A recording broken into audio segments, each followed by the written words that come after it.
Si je devais résumer mon parcours jusqu'à aujourd'hui en une phrase, ce serait: je préfère me perdre dans ce qui a du sens plutôt que d'avancer dans une direction qui n'est pas la mienne.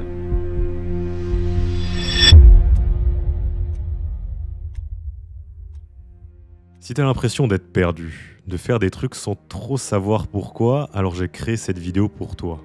Parce que moi aussi, j'ai eu cette impression de cocher des cases sans vraiment sentir que c'était moi, de vouloir avancer sans jamais vraiment savoir vers quoi. J'ai eu ce besoin de me perdre pour comprendre qui j'étais vraiment. Et ce que j'ai trouvé sur le chemin, je veux te le partager. Ce film retrace ce chemin, les doutes, les erreurs, les prises de conscience qui m'ont aidé à retrouver du sens. C'est avec cette idée en tête que j'ai créé ce que tu t'apprêtes à voir. Bon voyage. Salut gars, je m'appelle Lucas, j'ai 27 ans, je fais des vidéos pour t'aider à te développer en tant qu'homme. Mais avant d'arriver à la vie que j'ai aujourd'hui, j'ai dû passer par beaucoup de choses, beaucoup de moments difficiles, et j'ai surtout dû apprendre à me reconstruire. Aujourd'hui, ce que je vais faire, je vais ouvrir les portes de mon histoire. Et je vais te montrer ce qui s'est réellement passé pour en arriver là où je suis aujourd'hui.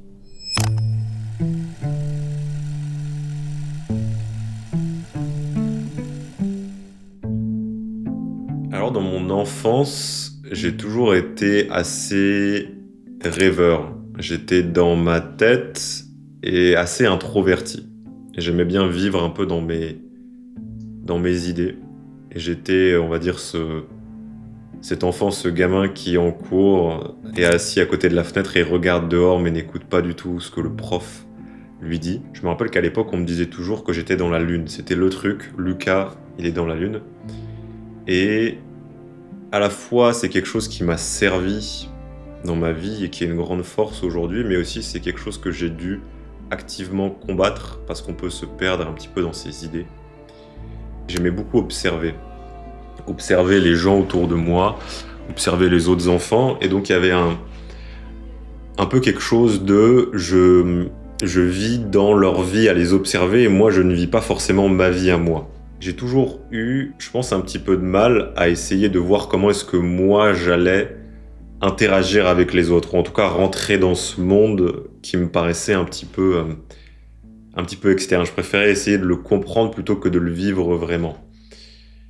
Et j'ai aussi toujours eu une sorte de passion assez forte. Dès que j'étais intéressé par quelque chose, j'y allais franchement. Ça a fait que, durant mon adolescence, je me suis pas mal tourné vers les jeux vidéo. J'ai même joué compétitivement à certains jeux parce que c'était un moyen simple pour moi de pas forcément aller me confronter à ce monde ou me confronter à des idées qui étaient difficiles de ce que je voulais faire de ma vie. Et à la fois, c'est un moyen parfait pour moi d'aller à fond dans quelque chose.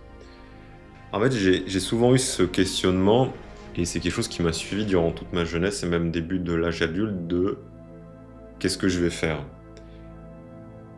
Et le voir dans ce sens de comment est-ce que je vais rentrer dans ce monde qui me paraît si bizarre et que j'ai du mal à me voir dedans, j'ai du mal à le comprendre même si je l'observe au quotidien.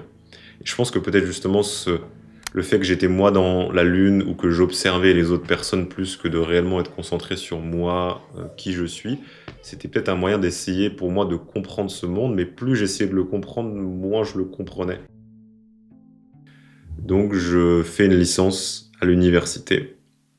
Et pendant les 2 premières années, je n'avance pas forcément sur tous ces questionnements qui commencent à venir à être de plus en plus présents dans mon quotidien de qu'est-ce que tu veux faire, Lucas ? Qu'est-ce que tu veux réellement faire de ta vie et comment est-ce que tu rentres dans ce monde ? Quelle est ta place dans tout ce qui se passe autour de toi et tout ce que tu vois ? Et durant cette licence, il y a eu un moment qui a tout changé, c'est un voyage. En 3e année donc, de cette licence, durant mes études, je suis parti au Japon. Je suis parti habiter au Japon et ça a été le plus gros changement dans ma vie parce que je passe de je suis un jeune adulte qui ne sait pas quoi faire de sa vie et qui passe beaucoup de temps à essayer d'explorer des choses, mais plus dans sa chambre, à jouer, à regarder d'autres personnes vivre leur vie, à partir à l'autre bout du monde, habiter seul et essayer de me débrouiller. Ce voyage, Je m'en suis pas forcément rendu compte avant de partir à quel point est-ce que ça allait me mettre une grande claque et ça allait être un grand choc pour moi. Mais par contre, quand je suis arrivé là-bas, je me rappelle très bien.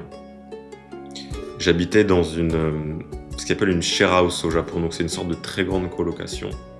J'avais une chambre minuscule au rez-de-chaussée qui était sombre, qui devait faire 5-10 mètres carrés grand maximum. Je me rappelle être arrivé le premier soir avec ma valise et m'être posé. Il y a une sorte de vide un peu de... Voilà. Maintenant tu te débrouilles. Débrouille-toi avec ça, avec cette toute petite chambre. Et même si c'était quelque chose que j'avais vraiment envie de faire, d'habiter à l'autre bout du monde, et je sentais avant de partir, c'est un peu ça qui m'a poussé à y aller. Je commençais à avoir cette petite voix qui me disait « Lucas, faut que tu ailles chercher quelque chose de plus. Tu peux pas rester dans l'environnement que tu as aujourd'hui, ça t'aidera pas à avancer, ça t'aidera pas à répondre à ces questionnements que tu évites depuis trop longtemps. » Donc c'est pour ça que je suis parti. Mais je me rappelle très bien ce premier jour où je suis arrivé, il faisait nuit, je rentre dans cette chambre, j'ai ma valise juste à côté de moi, et il y a un grand point d'interrogation, il y a un grand questionnement de qu'est-ce qu'on fait à partir de là en fait, qu'est-ce qui se passe. Et ces premiers moments à l'étranger, ils ont été très difficiles. C'est là où je me suis pris le vrai choc plus qu'avant le départ. J'ai même hésité à vouloir repartir dans ce que j'avais avant, donc dans mon confort. C'est beaucoup plus simple d'habiter dans la maison familiale, de rester tranquille dans sa routine, dans sa chambre, de ne pas faire face aux questionnements difficiles plutôt que d'habiter seul à l'autre bout du monde dans un pays que tu ne connais pas et d'essayer de te débrouiller. Mais heureusement, je suis resté et je me suis rendu compte avec le temps au Japon que en fait, il y avait beaucoup plus dans le monde et que c'était beaucoup plus de choses que juste le petit environnement que moi je connaissais. Je pense qu'une des leçons clés que j'ai tirées de ça, c'est que explorer le monde, ça m'a permis de me rendre compte qu'il y avait plus en moi. Donc ça m'a forcé à aller explorer des choses, des questionnements, et à aller creuser derrière des questions qui étaient difficiles, mais aussi m'explorer moi, ça m'a permis de mieux comprendre le monde autour. The gods envy us. They envy us because we're mortal. Because any moment might be our last. Everything's more beautiful because we're doomed. You will never be lovelier than you are now.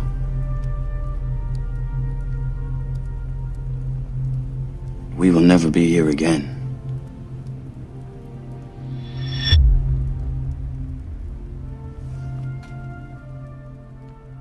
Les dieux nous envient parce qu'on est mortel. Parce qu'un jour, notre vie, elle va s'arrêter.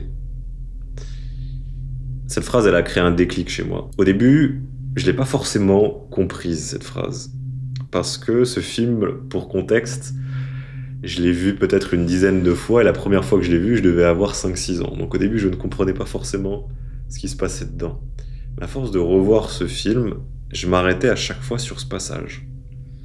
Sur notre finitude. Qu'est-ce que ça veut dire, cette finitude ? Pourquoi est-ce que les dieux pourraient nous envier ? Quelle est cette malédiction de la mortalité ? Quelle est cette idée de tout aura une fin un jour ? Et je me suis rendu compte que une grande partie de ma vie a été passée à ne pas faire face à ce questionnement de la finitude, ce questionnement de la mort. Et quand on fait réellement face à notre fin, c'est paradoxal, mais c'est peut-être là où on commence vraiment. Peut-être qu'on peut passer à côté de notre vie, justement parce qu'on ne regarde pas la seule chose dont on est sûr dans notre vie, c'est qu'elle va s'arrêter un jour. Et en creusant réellement cette question, je me suis rendu compte que toutes ces questions que j'évitais, j'allais les éviter jusqu'à la fin de cette vie si aujourd'hui je les confrontais pas. Et que justement parce que tout allait se terminer un jour, je devais les confronter. Et c'est peut-être parce que j'allais me les poser, ces questions, et que j'allais les creuser, que j'allais trouver des réponses à ces questionnements, que j'allais pouvoir trouver ma place dans le monde. Donc accepter cette finitude, accepter cette mort, accepter que tout est éphémère, c'était peut-être le premier pas pour réellement commencer ma vie. Pour réellement commencer à avancer vers ce que je voulais faire, ce que je voulais accomplir. Alors, est-ce que passer à l'action, ça a vraiment changé ma vie?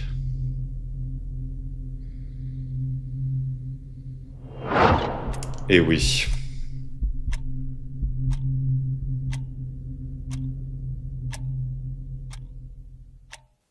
Et donc après ce voyage, je rentre en France, je sens que quelque chose a changé en moi, mais j'ai pas non plus toutes les réponses.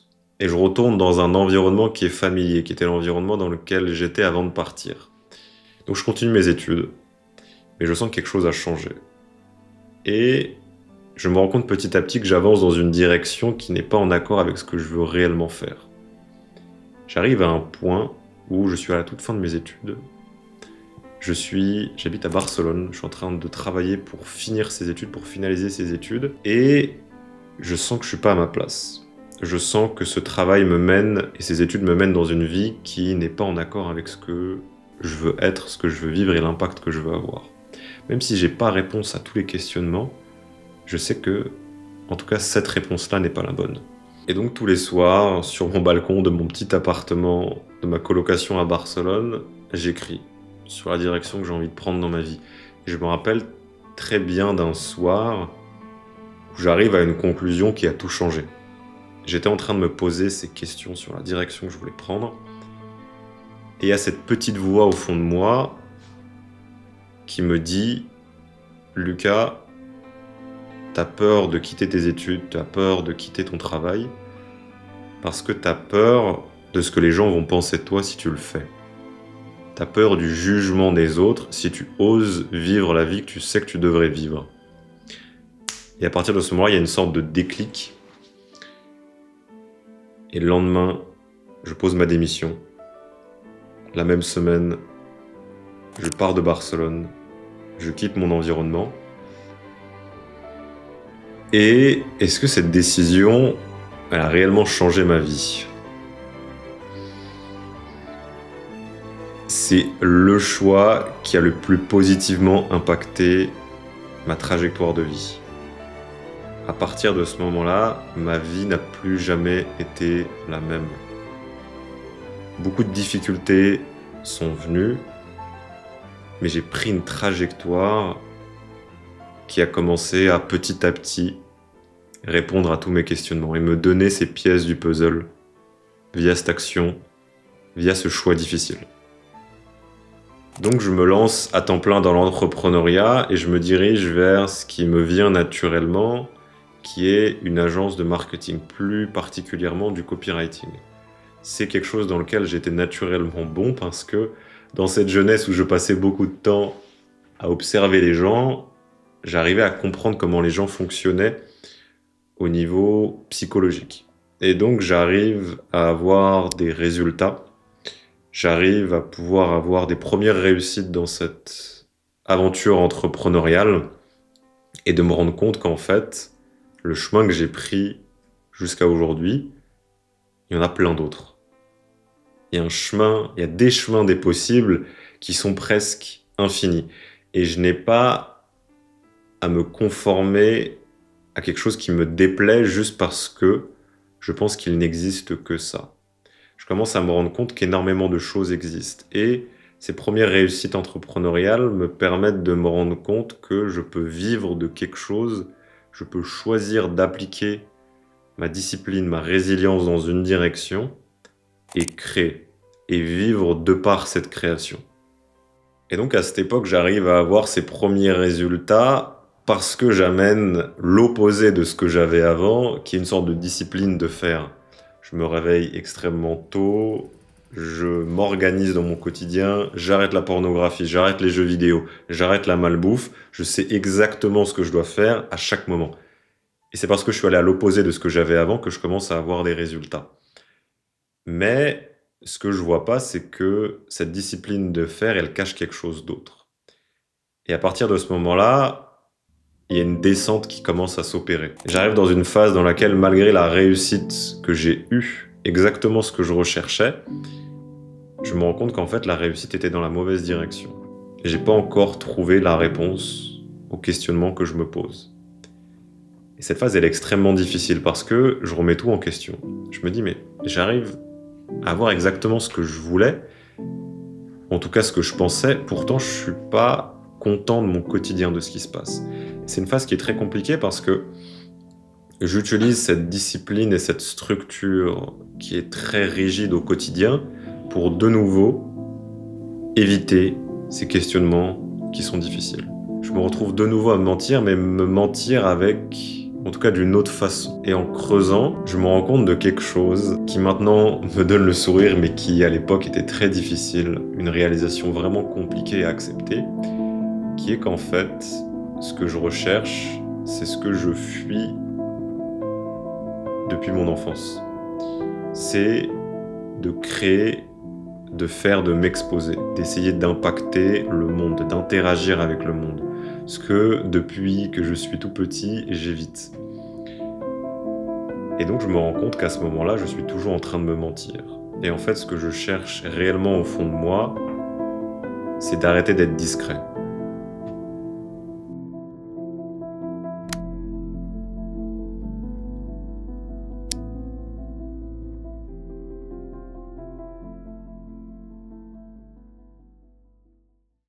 Et voilà à quoi ressemblait la première décision que j'ai prise, faire du contenu sur YouTube.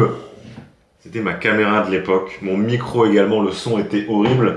Et ça, c'était mon trépied. Posé sur Marc Aurèle, tant qu'on y est. Je sais même plus comment je faisais. Je mettais ça là. J'arrivais à faire tenir plus ou moins mon téléphone, qui très souvent se cassait la gueule. Et je m'asseyais sur cette chaise-là. Et je savais pas du tout ce que je faisais. Je m'attendais à rien, je savais juste que j'avais des idées à transmettre. Et malgré ça, commencer à poster du contenu sur YouTube, ça a complètement changé la trajectoire de ma vie. Au début, ça a pas du tout marché. Je me rappelle très bien, mes premières vidéos, au début, j'avais 2 vues. C'était moi qui regardais si la vidéo était bien en ligne, et moi qui regardais plusieurs heures plus tard si des gens avaient vu la vidéo.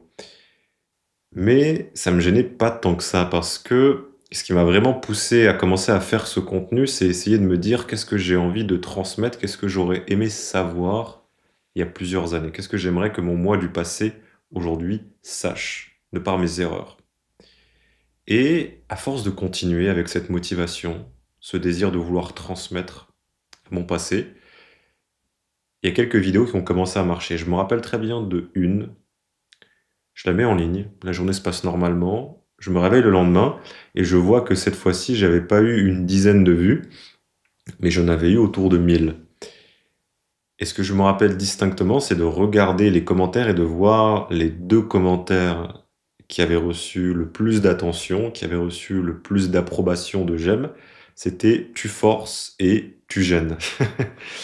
C'est un peu violent, mais cette leçon, elle a été extrêmement importante. Parce que ce oui que j'ai donné, ce oui de vouloir créer et m'exposer au monde, il amène un coût, il amène un prix. Et cette leçon, elle est extrêmement importante à réaliser parce que si on l'accepte pas, on pourra pas avancer vers ce qu'on recherche.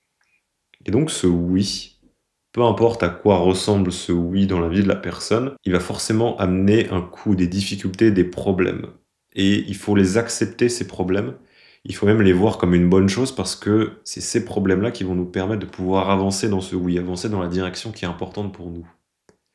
Et en parallèle de ce contenu sur YouTube, de ces vidéos, j'ai lancé une marque qui était aussi une représentation de ce que je voulais amener dans le monde, qui est pouvoir fédérer des gens sous des valeurs qui étaient importantes pour moi, d'ambition, de penser différemment, d'être concentré, de ne pas accepter cette dispersion et cette conformité, et pouvoir montrer à des gens qui osent penser différemment qu'ils ne sont pas seuls, qu'il y a d'autres personnes qui pensent comme eux, et pouvoir fédérer des gens sous ces valeurs, ne pas accepter cette solitude qui arrive trop souvent quand on ose changer la trajectoire de la vie, notre trajectoire, notre version passée, pour avancer vers ce qu'on veut réellement accomplir. Et c'est parce que j'ai accepté ce prix de mon oui que j'ai pu avoir les résultats que j'ai aujourd'hui.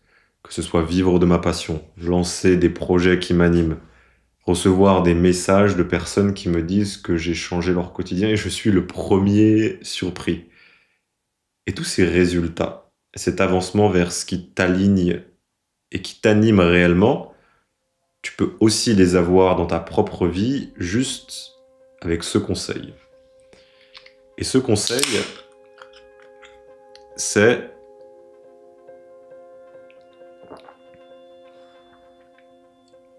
d'agir. Dans tous les cas, agir. Dans le doute, dans la peur et de suivre ton instinct. Suivre cette petite voix qui, au fond de toi, essaie constamment de t'amener dans la bonne direction. Cette direction qui te fait peur. Ces décisions qui te terrifient. Agir même si tu doutes. Agir même si tu sais pas ce qui se trouve derrière cette action. Agir même quand tu n'as pas toutes les informations. Parce que tu les auras jamais. Accepter cette difficulté. Fais-le. Va dans cette action. J'ai pas cherché l'admiration, j'ai cherché la preuve. Et ça, je m'en rends compte aujourd'hui, ça fait toute la différence. Si je devais résumer mon parcours jusqu'à aujourd'hui en une phrase, ce serait: je préfère me perdre dans ce qui a du sens plutôt que d'avancer dans une direction qui n'est pas la mienne.